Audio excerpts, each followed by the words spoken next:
Welcome to Flam Flam Sports. My name is Richard Harris. And let's talk sports.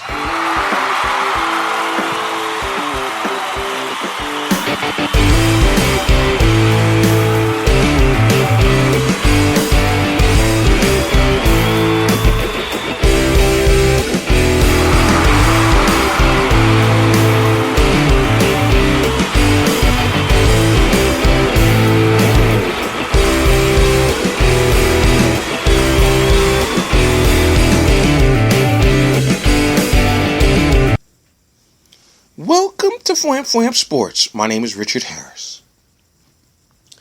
Today, we're going to talk about the biggest topic in sports. One that people are having a tough time defining, having a tough time talking about. And that, of course, is sportsmanship. Because what is sportsmanship? Is sportsmanship the way Barry Sanders played football when he would score a touchdown and just hand the ball to the referee and not show up your opponent because basically you were acting like you've been there before? Is sportsmanship an act by a player that does not hurt his opponent? That, to me, those two examples are the true examples of what sportsmanship supposedly is.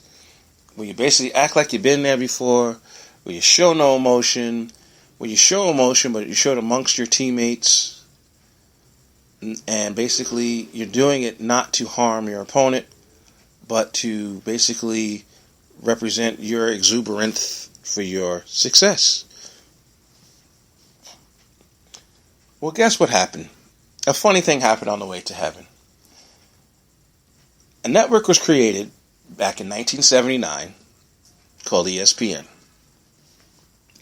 And ESPN, in a way, was like the ABA. ESPN wasn't just showing the highlights, the boring highlights. ESPN was showing Reggie Jackson hitting home runs on his knees and posing and watching. ESPN was showing basketball players dunking on other people and absolutely laughing as it happened. ESPN basically showed sports through the eyes of fans. And I find it funny that what we interpret sportsmanship to be is based on the individual. When Jimmy Connors was making that run in the U.S. Open and making those comebacks in those 5-set matches,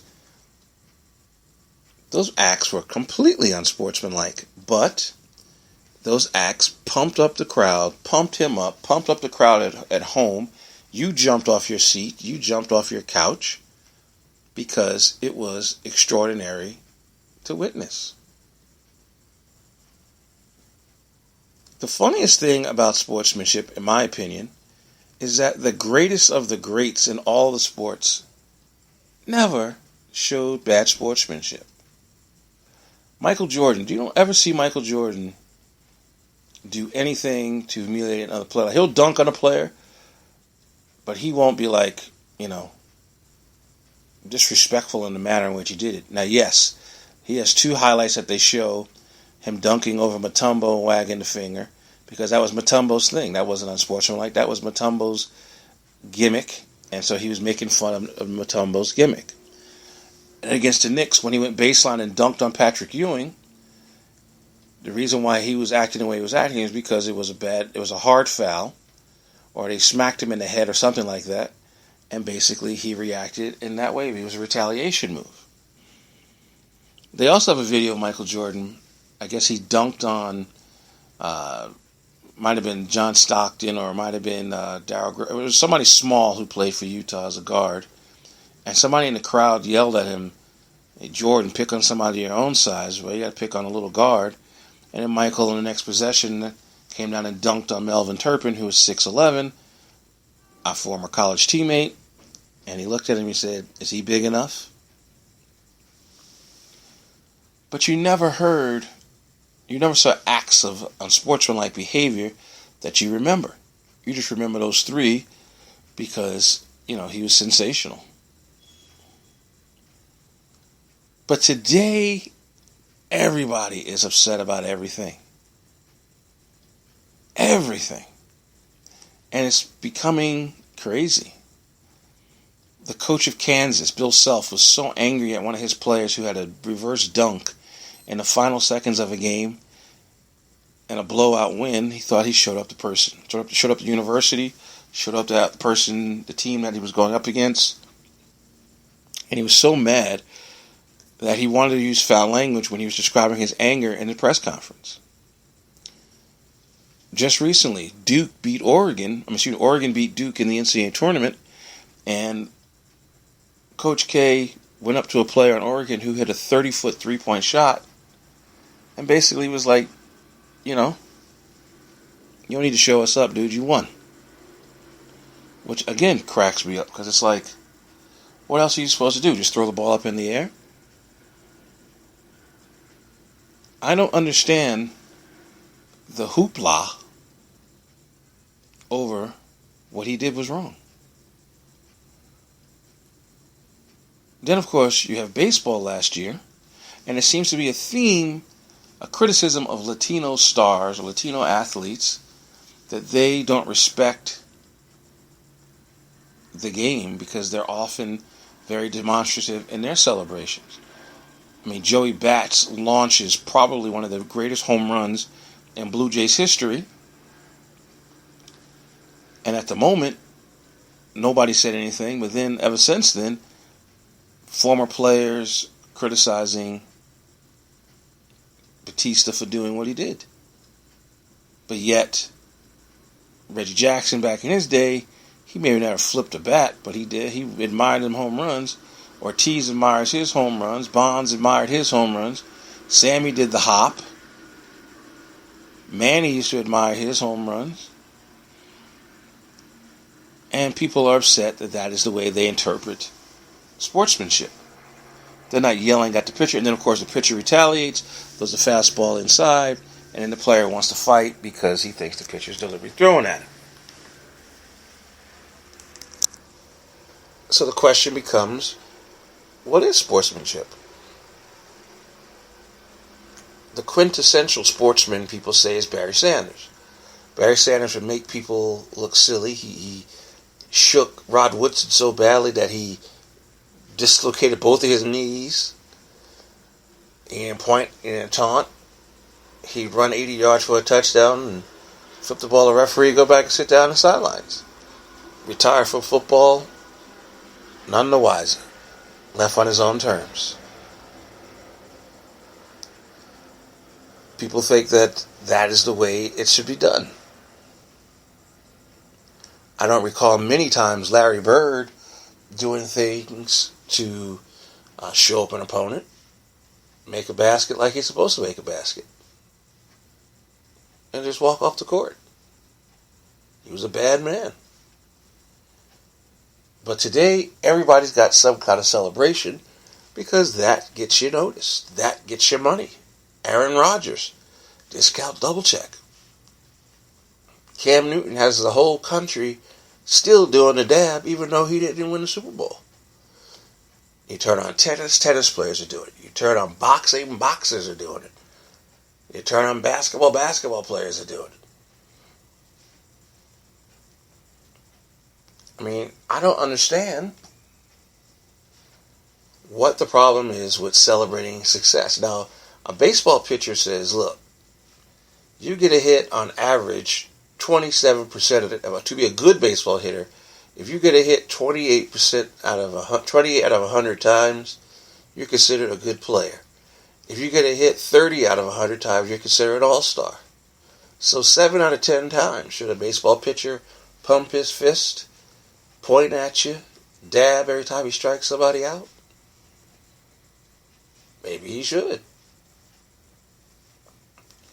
When Serena is going great in tennis and she's blitzing an opponent, she'll scream, "Come on!"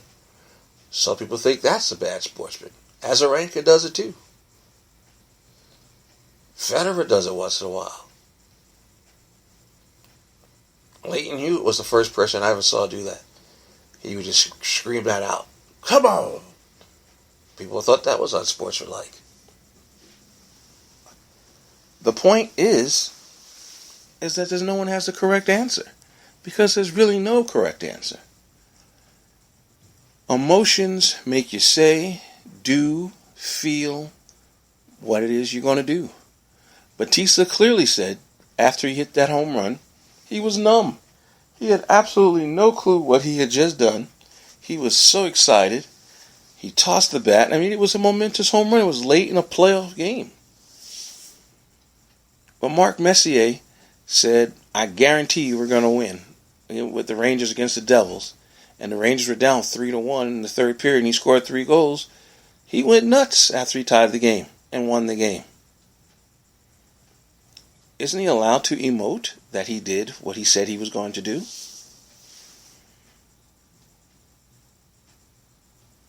I mean, when Joe Namath said back in the 60s, I guarantee we're going to win the Super Bowl. That's unsportsmanlike, but what is he supposed to say? I'm not going to lose the game. I mean, we're going to lose the game. I came here because I think we're going to lose. What's my man's name, the bowler? Pete Weber. Pete Weber went crazy every time he had a strike or he was winning. ESPN loved him when he was the face of that sport.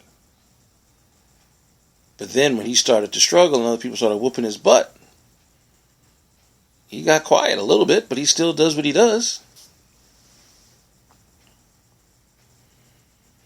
The point, there really isn't one. Because no matter what, we want these people to emote. When Michael Jordan hit those 6 3-point shots against Portland and shrugged his shoulder, looked over at Magic Johnson, and was just like, dude, I'm having an out-of-body experience. I don't know what the hell's going on here. I'm making everything I throw up.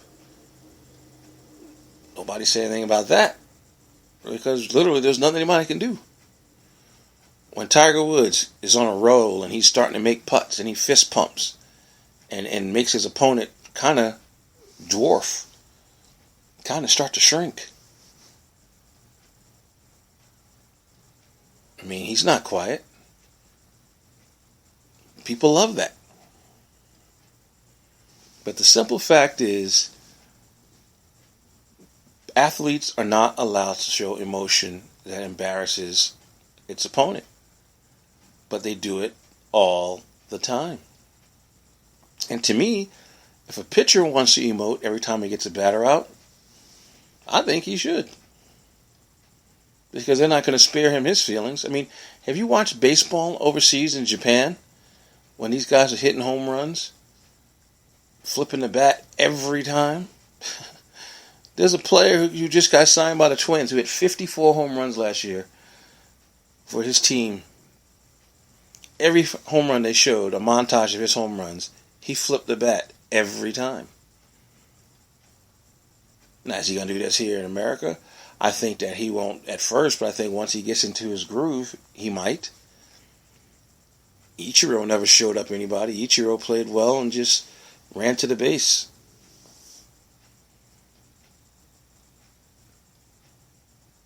The fact of the matter is, you can't have your cake and eat it too, because of the fact that no one's going to be happy what you do. People thought Barry Sanders was weird because he scored a touchdown and not have any reaction to it. Now, people tell stories about how much of a crap talker Larry Bird was, and I respect that. But no one ever said that Larry Bird ever showed bad sportsmanship. Larry Bird would say, listen, I'm going to be in this corner in like a minute. You meet me there, I'll have the ball, and on the count of 3, I'm going to shoot it in your face. Some might say that's bad sportsmanship. Some might say he's telling you exactly what you're going to do. Block his shot. The Carolina Panthers say, listen, you may not like Cam, what he's doing, but this is the problem with that. Keep me out of the end zone, and I can't do that, right? I mean, Michael Irvin used to celebrate first downs. And look what it got him. Got him into the Hall of Fame, got him noticed, got him He's part of the triplets. One of NFL's great receivers. Jerry Rice didn't show anybody up. Jerry Rice showed you up by just whooping your tail and looking good doing it. And when Deion joined the team for that one season, he might have celebrated a little bit more than normal. But it's interesting to me. The great ones, Gretzky, Gretzky kind of celebrated after goals sometimes, and then a goon would go after him, and then Marty McSorley would beat the hell out of the goon for touching Gretzky. Mario Lemieux, I've seen him celebrate. But it's accepted in hockey. You score a goal, you were allowed to run around the ring like a fool. That's what I find so ironic about all of it. What was his name? Vinny Pazienza? The boxer, every time he won a fight, he'd do a flip. Nobody said nothing about that. I just think that it's just a cultural thing. I think that people love Latinos in sports because of what they bring into the locker room. There's like a certain energy that they bring. And it's like that great saying, as long as if that guy's on my team, he can do whatever he wants to. When he's on an opposing team, I hate him. Well, that's just the nature of the beast. So how do I conclude this? I conclude this by saying two simple things. Number one, if you don't want to celebrate, stop him. And number two, if you can't stop him, expect him to celebrate. That's just one man's opinion.